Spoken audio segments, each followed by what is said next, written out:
Olá, meu irmão, minha irmã em Cristo, aqui quem fala é Daniel Ribeiro, direto do meu quarto, não em secreto porque eu tô falando com você. Irmão, eu tô lendo um texto aqui, um texto muito interessante, e me veio à cabeça aquele ditado, né? A voz do povo é a voz de Deus.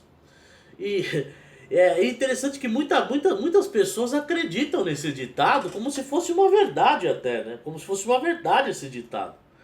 A voz do povo é a voz de Deus, porque o ser humano tem esse negócio de se a maioria tá falando, se a maioria tá indo para um lado, se a maioria tá indo para a direita, é porque é certo, né? Tá todo mundo indo para lá, é porque para lá é o caminho.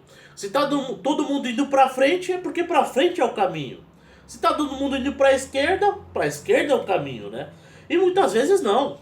Muitas vezes não, ou pela Bíblia não, né? Pelo menos pela Bíblia não. Pela Bíblia não quer dizer que se tá todo mundo indo pra frente, quer dizer que eu preciso ir pra frente. De repente, se tá todo mundo indo pra frente, eu tenho que ir pra trás, né? E o ser humano tem disso. O ser humano ele é de ver as coisas acontecendo, né? Aqui no planeta Terra, achar que Deus tá naquilo ali.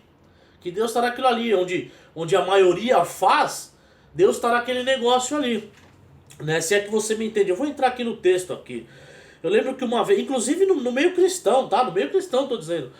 Eu lembro que uma vez estava tendo a gravação de um CD de um ministério muito grande, tá? De um ministério muito grande. Se você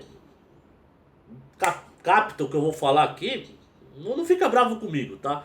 Isso é uma experiência minha. Tava tendo a gravação de um CD de um ministério muito grande ali no Campo de Marte, tá? Isso faz mais de 10 anos já. E eu tava ali com o pessoal da igreja, da época da igreja que eu frequentava. E tava um tumulto ali, sabe? Um tumulto de gente. Você não conseguia nem chegar ali direito. Um aperto. Tava tendo confusão sabe? De gente vendendo coisa. Um vendedor brigando com o outro. Empurra, sabe? Tava uma bagunça ali, uma bagunça ali. E eu falei pro pessoal que eu tava ali, com o pessoal da igreja, falei que eu tava ali, ó, pessoal, eu vou embora. Eu vou embora, simplesmente eu vou embora, né? E as pessoas falaram pra mim: "Pô, mas você vai embora, Deus tá aqui. Deus tá aqui, tá essa multidão de gente aqui, 2 milhões de pessoas aqui, Deus tá aqui." E na hora eu pensei, né? Poxa, mas só porque tem 2 milhões de pessoas, Deus tá aqui. Deus só está aqui, né? E tá, tudo bem, Deus tá ali, mas Deus tá no meu quarto também, né? E o ser humano tem muito disso, o ser humano tem muito disso. Só porque tá a multidão ali, só porque tem uma multidão de pessoas, 2 milhões de pessoas, Deus só tá atuando ali. E não quer dizer que isso seja verdade. Muitas vezes Deus olha, Deus ele trabalha, muitas vezes ele trabalha com a minoria. Se a gente pegar aqui o próprio Israel, Deus ele escolheu os escravos de Israel para mostrar a glória dele. Ele não escolheu o exército de Faraó. Deus escolheu o pastor de ovelhas Davi para derrotar Golias. E outra, a gente pega, por exemplo, lá em 1 Coríntios 1, 27. 1 Coríntios 1, 27 diz assim: mas Deus escolheu as coisas loucas desse mundo para confundir as sábias, e Deus escolheu as coisas fracas desse mundo para confundir as fortes. Então, muitas vezes, a maioria, a multidão, não quer dizer que é a voz de Deus, que Deus está trabalhando ali. Basta você ver ali Ezequiel 37, Vale dos Ossos Secos. Onde tinha o Vale de Ossos Secos, isso é uma ilustração. Tinha o Vale dos Ossos Secos, uma ilustração, né? O Vale dos Ossos Secos, Deus mandou Ezequiel profetizar, Ezequiel profetizou, Deus fez ali acontecer, colocou carne e tendão nos ossos ali. Tinha barulho, teve barulho de osso com osso se juntando ali quando estava sendo feito mover, osso com osso se juntando ali, né? Se juntou osso com osso, voltou a se formar ali carne, tendão, voltou a ser um exército morto ali. Parecia que aquele barulho ali tava alguma coisa acontecendo, mas não era um exército morto. Leia lá Ezequiel 37, né? Aquele barulho ali que Ezequiel ouviu de osso com osso se batendo, depois veio carne, veio tendão. Enquanto Deus não colocou vida naquele exército ali, ficou um exército morto. Não tinha vida naquela multidão daquele exército no Vale dos Ossos Secos ali. Se não é Deus que põe vida na multidão, sabe? É Deus que põe vida. Então, irmãos, a voz do povo não é a voz de Deus. E esse texto aqui de Números 13 me deixa muito claro isso aqui. Me deixa muito claro. Moisés, Deus chega para Moisés e fala assim: Moisés, vamos lá, deixa eu ler o texto aqui. Números 13, versículo 1. E o Senhor disse a Moisés: envia alguns homens em missão de reconhecimento à terra de Canaã, terra que dou aos israelitas. Envia um líder de cada tribo dos seus antepassados. Assim Moisés os enviou do deserto de Parã conforme a ordem do Senhor. E todos eles eram chefes dos israelitas. Isto é, Moisés pegou um chefe de cada família, de cada tribo e enviou representantes do povo, todo representante do povo ali.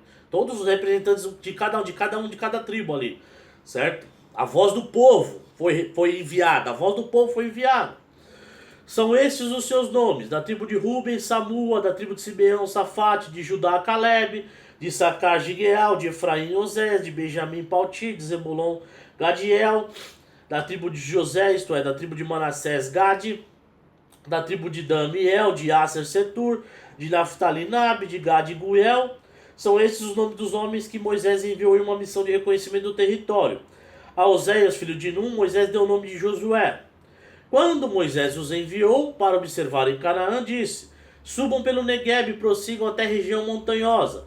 Vejam como é a terra e se o povo que vive lá é forte ou fraco, se são muitos ou poucos, se a terra que habitam é boa ou ruim, se as cidades em que vivem são cidades sem muros ou fortificadas, se o solo é fértil ou pobre, se existe ali floresta ou não.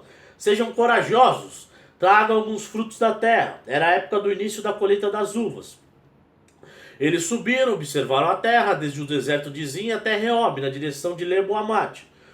Subiram do Negueb e chegaram a Hebron, onde viviam Aimã, Sesá e Talmai, descendentes de Enaque. Hebron havia sido construída 7 anos antes de Zoan, no Egito.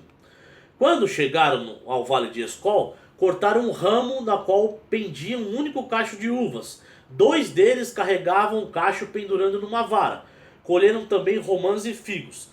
Aquele lugar foi chamado de Vale de Escol, por causa do cacho de uvas que os israelitas cortaram ali. Ao fim de 40 dias, eles voltaram da missão de reconhecimento daquela terra. Eles então retornaram a Moisés e Arão e a toda a comunidade de Israel em Cádiz, no deserto de Parã, onde prestaram relatório a eles e a toda a comunidade de Israel. Eles mostraram os frutos da terra. E deram o seguinte relatório a Moisés: entramos na terra a qual você nos enviou, onde manam leite e mel. Aqui estão alguns frutos dela. Mas o povo que lá vive é poderoso, e as cidades são fortificadas e muito grandes. Também vive descendentes de Enaque. Os amalequitas vivem no Negueb, os hetitas, os jebuseus, os amorreus na região montanhosa. Os cananeus vivem perto do mar, junto ao Jordão. Então Caleb fez o povo calar-se perante Moisés e disse: subamos e tomamos posse da terra. É certo que venceremos. Mas os homens que tinham ido com ele disseram: não podemos atacar, aquele povo é forte demais. Aquele povo é mais forte do que nós. Aí começa o tumulto aqui. Então espalharam entre os israelitas um relatório negativo acerca daquela terra. Disseram: a terra para a qual fomos em missão de reconhecimento devora os que nela vivem. Todos os que vimos são de grande estatura. Vimos também os gigantes, os descendentes de Enaque, diante de quem parecíamos gafanhotos a nós e a eles. Vou ler aqui só o comecinho do capítulo 14. Naquela noite toda a comunidade começou a chorar em alta voz. Todos os israelitas queixaram-se contra Moisés e contra Arão. E toda a comunidade lhes disse: quem dera tivéssemos morrido no Egito ou neste deserto, porque o Senhor está nos trazendo para esta terra. Só para nos deixar cair a espada? Nossas mulheres e nossos filhos serão tomados como despojo de guerra. Não seria melhor voltar para o Egito? E disseram uns aos outros: escolheremos um chefe e voltaremos para o Egito. Então Moisés e Arão prostraram-se rosto em terra diante de toda a Assembleia dos Israelitas. Josué, filho de Nun, e Caleb, filho de Jefoné, dentre os que haviam observado a terra, rasgaram suas vestes e disseram a toda a comunidade dos israelitas: a terra que percorremos em missão de reconhecimento é excelente. Se o Senhor se agradar de nós, ele nos fará entrar nessa terra, onde mandam leite e mel, e nos dará a nós. Irmão, presta atenção no que acontece aqui. Moisés envia os 12. Eles voltam com um relatório. Eles voltam com um relatório. 10 desses 12 dão um relatório negativo, um relatório que não agrada, que não traz otimismo, vamos dizer assim. E somente Caleb e Josué, que são a minoria, que não representa a maioria do povo, dão um relatório positivo. Toda a multidão, todo o povo de Israel prefere escutar os 10, não escutam os 2. Eles associam assim na cabeça deles, olha, já que 12 foram enviados, um representante de cada tribo, das 12 tribos de Israel, se 10 trouxeram um relatório negativo, vamos escutar a maioria. Já que a voz do povo é a voz de Deus, a voz da maioria é a voz de Deus, pela lógica, se a maioria trouxe um relatório negativo, vamos escutar a voz da maioria. Vamos escutar o que a maioria fala.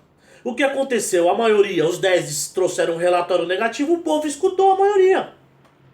Se espalhou-se um relatório durante um pouco, você imagina, 2 milhões de pessoas espalhadas no deserto, aquilo virou um telefone sem fio naquele 2 milhões de pessoas, começou a se espalhar um relatório negativo lá, não teve mais como conter aquele relatório, não teve mais como voltar atrás daquela notícia lá,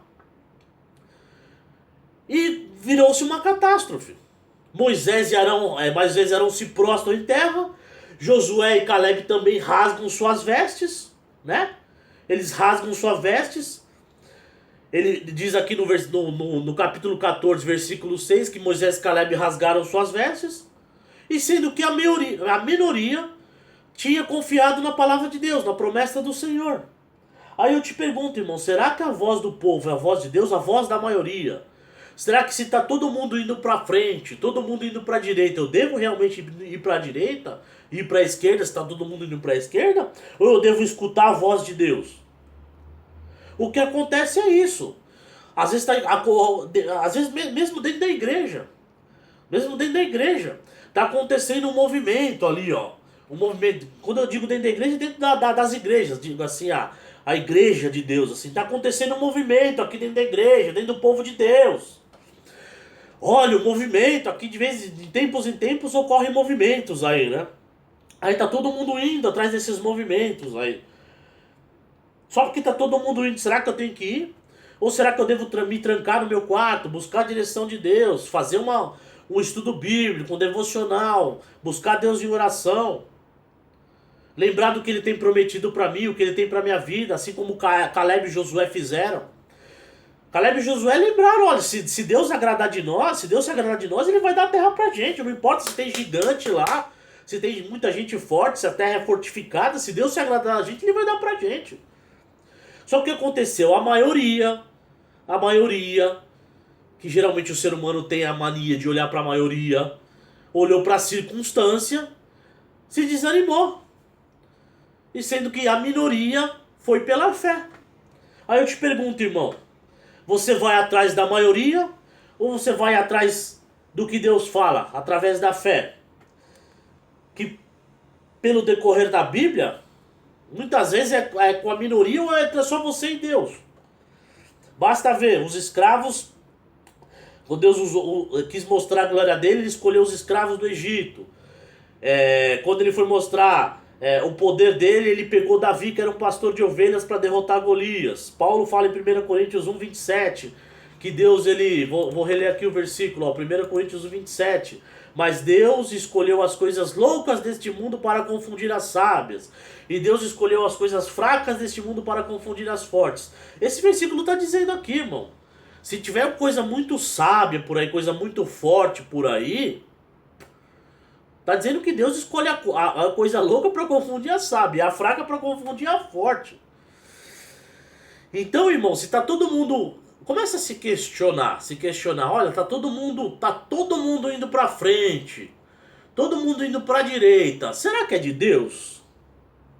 Será que Deus tá nesse negócio? Né, irmão? Tá? Fica com esse pensamento aí. Será que a voz do povo realmente é a voz de Deus? Eu acredito que não. Pela Bíblia não é. Pela Bíblia não. A voz de Deus é a voz de Deus. E a voz do povo não é a voz de Deus. Amém, irmão? Fica na paz e Deus te abençoe.